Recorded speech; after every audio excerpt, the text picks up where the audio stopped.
অনেকেই বোঝে না, সব কিছু স্বীকার করে টর্চার হওয়ার পরে। ছাগলেরা বোঝে না ক্রাইম কি জিনিস। ক্রাইম অত সহজ না। উচ্চ লেভেলে ব্রেনই ছাড়া ক্রাইম করতে পারে না। গায়ে হাত দিয়ে টর্চার করার কোনো প্রয়োজন নেই। কী প্রশ্ন করবেন করেন, আমি উত্তর দিচ্ছি। আচ্ছা, তোর উত্থান কিভাবে, মানে তুই এই লাইনে কিভাবে আসলি? সে তো অনেক বড় ইতিহাস স্যার, বলতে গেলে 2 দিন সময় লাগবে। ছোটবেলায় ছিচকে চোর ছিলাম, তখন গ্রামে থাকতাম। মানুষের থালা বাটি, হাঁড়ি পাতিল এগুলো চুরি করে দিন চালাতাম। একদিন চুরি করতে যে ধরা পড়ে গেলাম। গ্রামবাসীর হাতে এমন মার খেলাম, চুরি করা ছেড়ে দিলাম। চুরি করার অভ্যাস তো,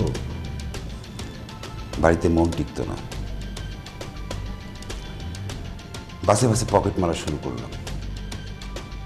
পকেট মারতে মারতে এমন একজনের পকেট মারলাম, সে ছিল ডাকাত।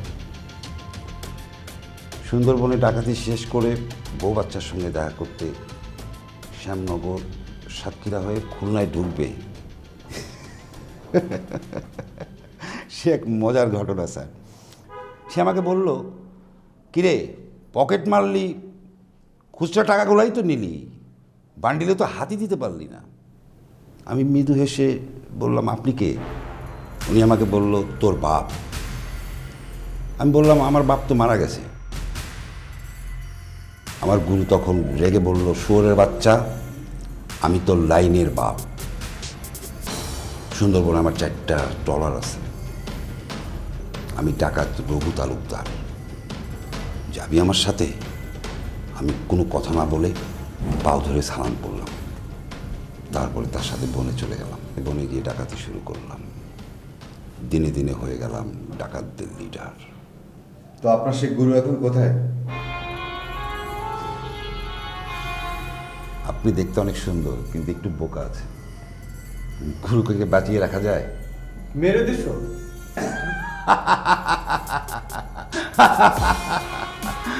আবার জিগায়, গুরুকে বাঁচিয়ে রাখলে গুরু হওয়া যায়? গুরুকে মেরে কালিন্দী নদীতে ভাসিয়ে দিলাম, আর নিজে হয়ে গেলাম বাংলাদেশের গ্যাংস্টার।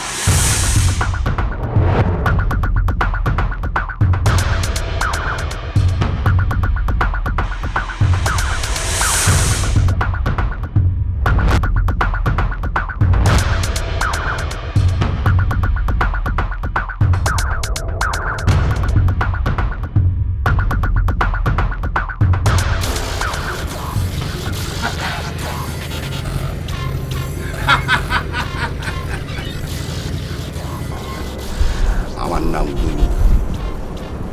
আমি বাংলাদেশের একমাত্র গ্যাংস্টার।